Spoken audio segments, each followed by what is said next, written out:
Gary became the chair of iRAP in 2017. He was the chair between 2017 and 2022. At that moment, iRAP was a consolidated NGO or charity already. But in spite of this, I think see it in retrospect, I would say that at that moment, Gary faced some quite important challenges.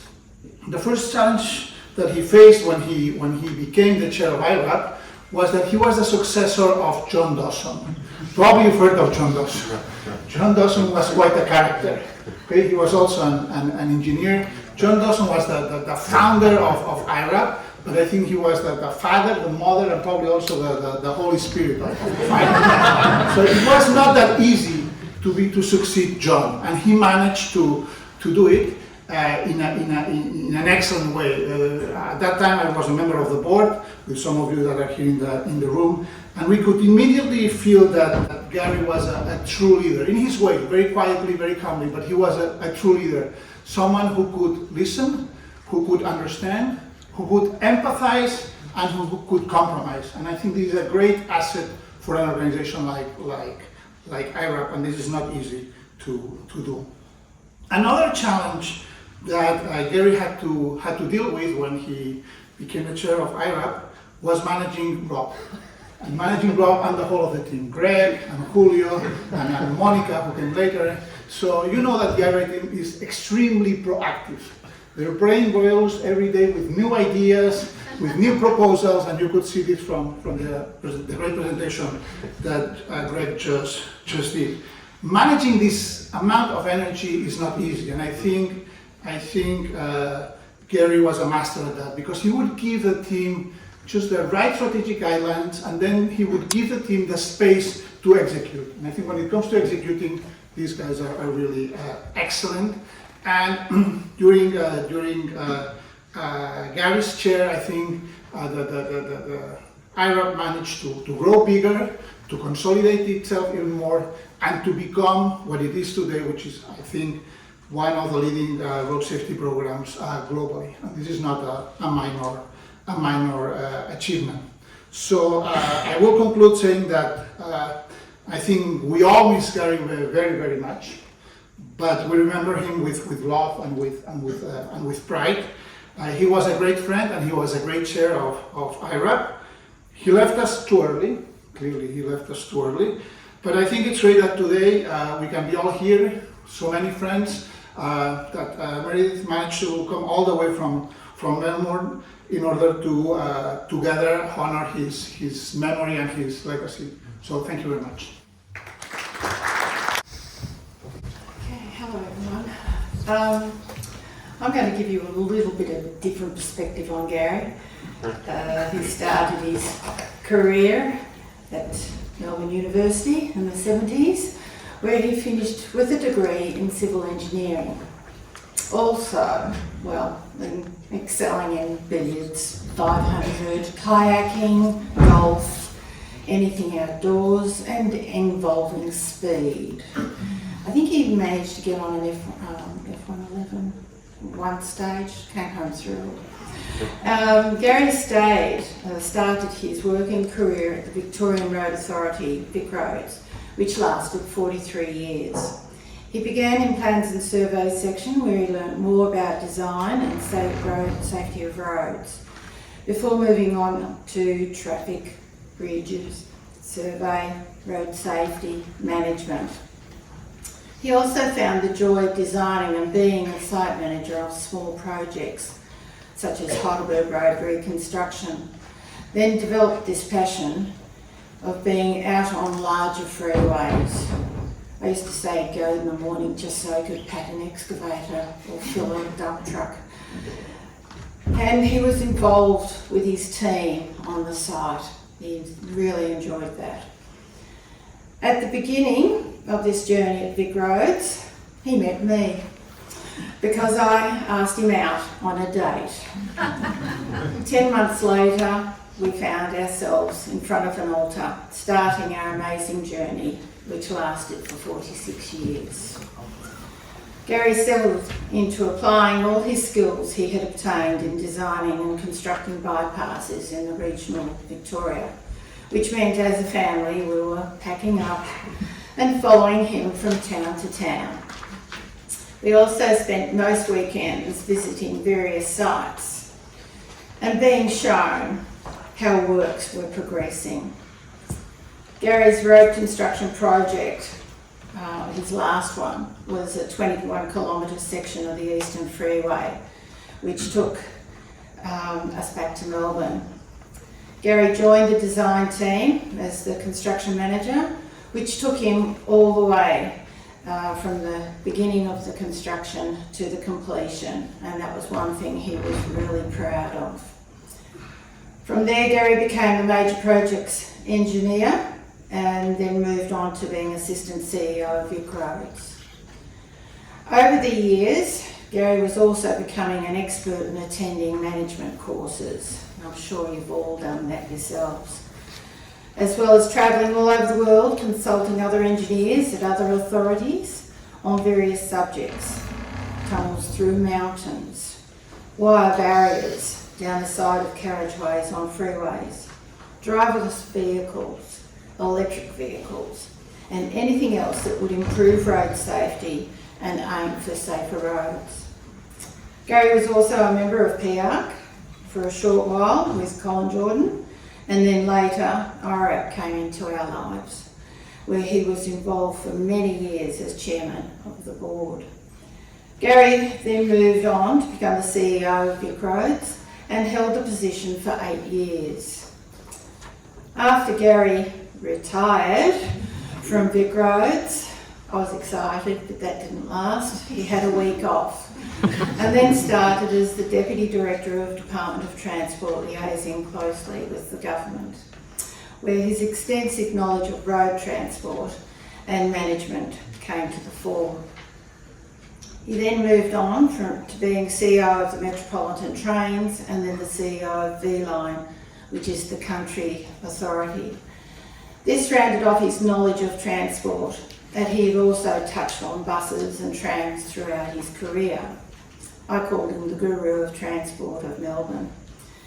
In 2017, Gary was awarded the Order of Australia for his distinguished administration in the Victorian transport sector, through leadership in policy, direction, infrastructure development and road safety and regulatory reform. This then brought our timeline to COVID, and it was towards the end of COVID that Gary was diagnosed with motor neurone disease. He was told that he had between 1 to 7 years. He passed away at the start of this year after 2. Gary kept working through those years, sitting on various boards. He was heavily involved in mentoring young engineers as an enterprise professor at the University of Melbourne. Indeed, people throughout transport industry would often seek Gary's advice or counsel, going along with the saying, "What would Gary Liddle say?"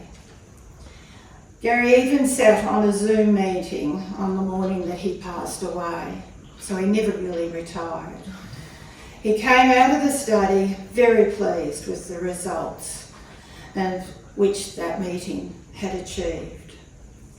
He had a full and wonderful life in the transport sector, and this award is a culmination of the journey that he and iRAP have been travelling. He would indeed be extremely honoured and humbled at the same time with this award that celebrates the performing road authority eliminating high-risk roads.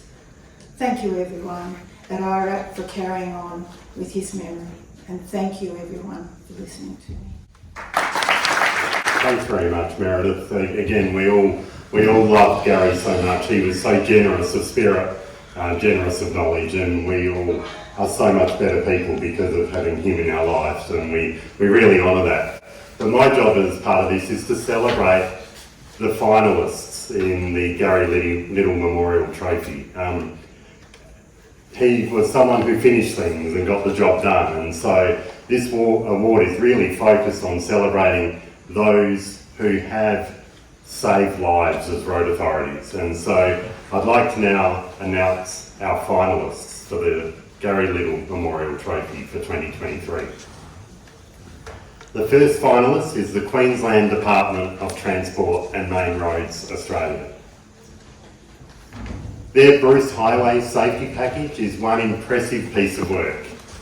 It began with some iRAP assessments that were highlighting it as one of the most dangerous roads in Australia.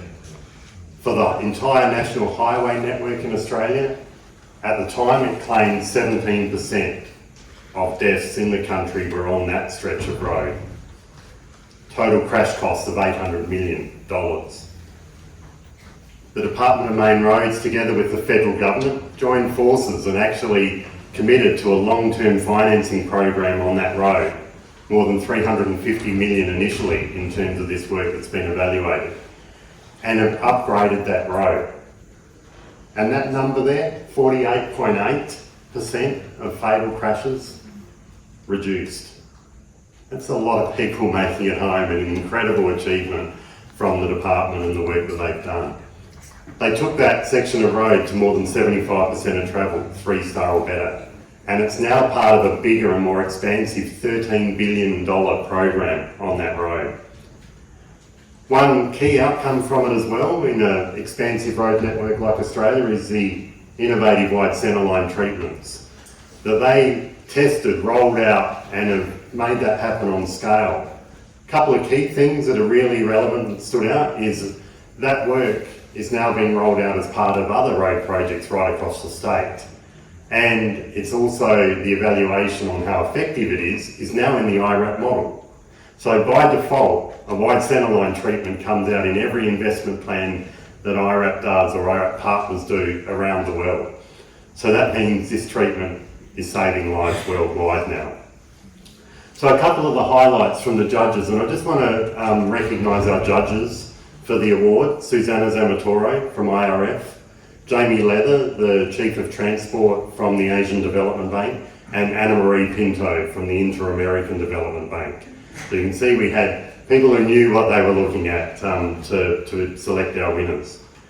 That large long-term investment and high-impact program stood out with the 3-star or better road upgrades already completed. As I said, those impressive star rating and fatality reductions that were achieved.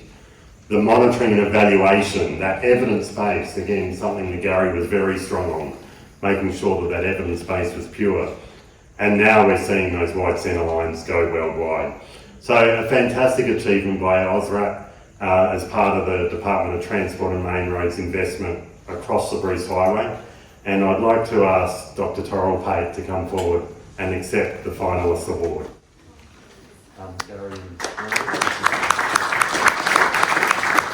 Our next finalist that was doing fantastic work as well was Croatian Roads Limited. Their program has been informed by the iRAP methodology for many, many years. But in 2018, they really stepped up their game and were starting to integrate it right into everything that they did, looking at road design and maintenance and actually undertaking their own assessments. Importantly, they have set that policy target for 3-star or better roads. So they've got the goal there, but they've then used that data to actually secure EU funding to get those upgrades actually happening and those lives saved. One of those corridors has led to a 22% reduction in deaths and serious injuries on the Bottas bypass. A fantastic piece of work that they've now actually are incorporating that into their day-to-day operations through design standards and operations. And that work is now obviously saving lives right across the country with more than 200 kilometres of roads already upgraded. Fantastic piece of work by them, and again, some examples there of the work they've done. But I think the key words from the judges was that proactive road safety stance that goes beyond the iRAP assessment. Again, iRAP's not the whole solution. It's about how do you embed it into the road agency's operations and management to deliver that change and 3-star or better journeys day to day. And their evaluations as well, that robust evidence-based approach that's embedding that investment right across Croatia. So on behalf of Croatian Roads Limited, I'd like to ask Professor Marko Sebrovic to come forward and accept the award on behalf of Croatian Roads.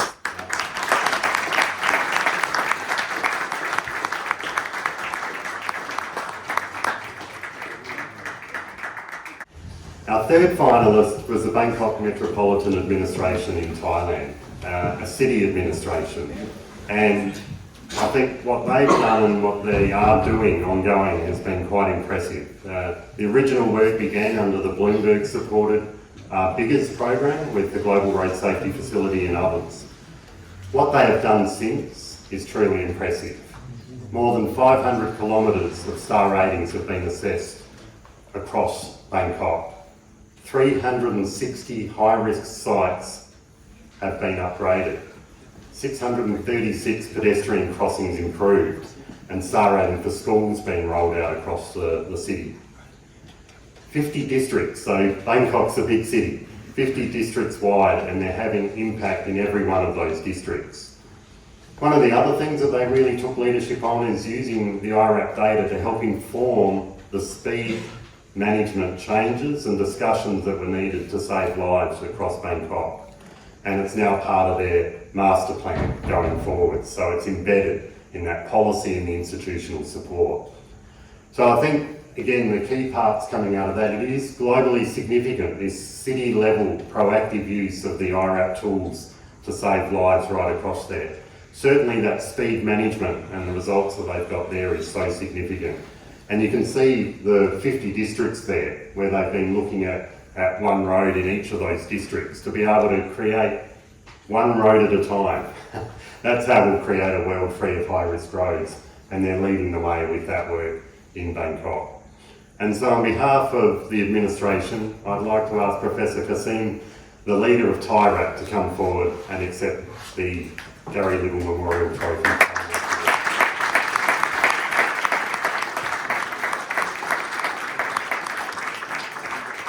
So congratulations to all our finalists. You can see there's a lot of lives saved across all of their work, and congratulations on that great achievement.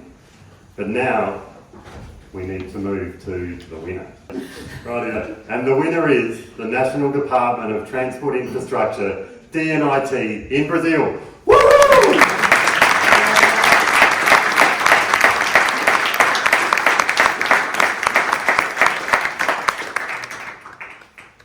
So let's have a look at what they have achieved. Their program and their leadership of Brazil RAP across the whole country, it's actually star rated the entire country's network that they look after. They have done that in rapid time. In just 20 months, they have gone from 0 assessed nationally to the entire network. Over 57,000 kilometres of star ratings completed. Investment plans put together that will actually deliver 45 billion real benefit to the economy. Over $9 billion US of benefits have been identified. Those works and those upgrades are already being rolled out across the country. They're embedding it in the maintenance expenditure. They're embedding it in the minor projects. So they're saving lives immediately off the back of that work. And they've got that policy commitment for 3-star or better roads by 2030 as well. So some fantastic work by them, but I think one of the other really key parts of their program that the judges really took note of was how transparent they were with the results. They put together a public dashboard where you could see the results, you could see the potential to save lives, you could see how far they had progressed. And that had been shared with all of the agencies who would play a role in actually saving lives. You can see some of the examples there from one of the northern states of Brazil.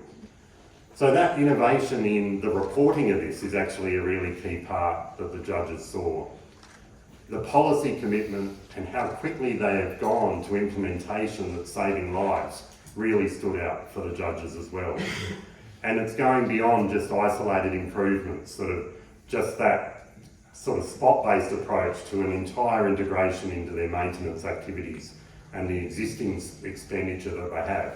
So not needing new dollars, just making the safety benefits greatest for that existing spend.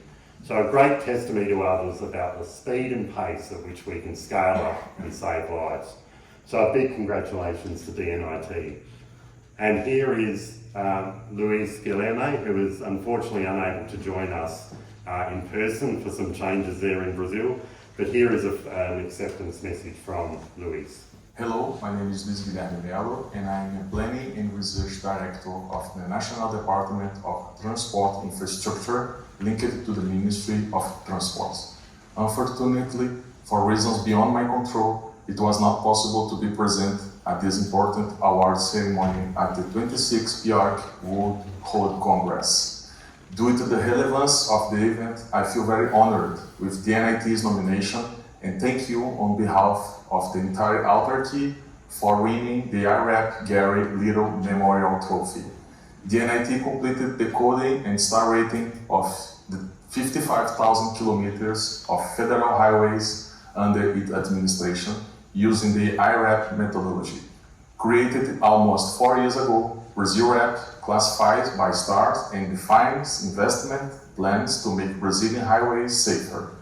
These star ratings are also being included as an indicator of road safety performance across several road concessions, ensuring road users are protected over the next years. The results obtained from the work carried out with BrazilRAP demonstrate that investments of around $3.6 billion will be able to save 150,000 lives and/or accidents with serious injuries in 20 years. I hope the BrazilRAP program will become a planning and management tool that will bring a better road infrastructure and it will save the lives of thousands of Brazilians. Finally, I reinforce the great pride on behalf of the DNIT in receiving this honor. Thank you very much.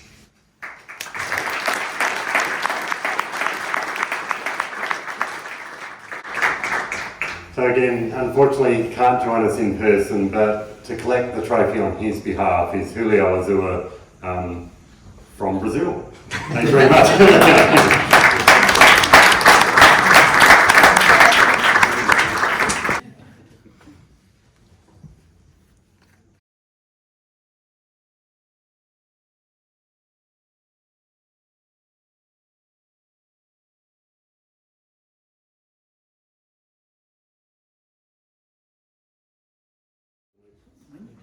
Okay, some closing remarks. Thank you very much for your participation in this ceremony. I think it's been a great ceremony. Rob, very powerful and very touching. I think these prizes are a great way to preserve Gary's legacy. Thank you very much, Meredith, for being with us today. Congratulations to all the finalists and to the winners. And to you all, I encourage you to present your nominations for next year's prize because we hope to meet you all next year. Thank you very much.